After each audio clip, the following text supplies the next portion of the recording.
Hi everyone, it's Beshmeri here. Today I'm going to make fridge magnets using some real stone that I have collected from my backyard.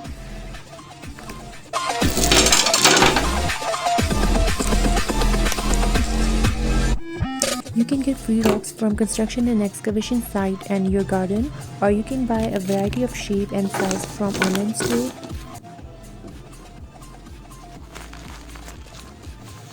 It's fun to make fridge magnet because you can create so many shapes, color and design, and these stones are surely going to be perfect addition to my collection.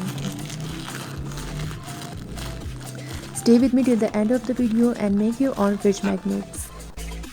And please don't forget to subscribe and like my video. So let's get started.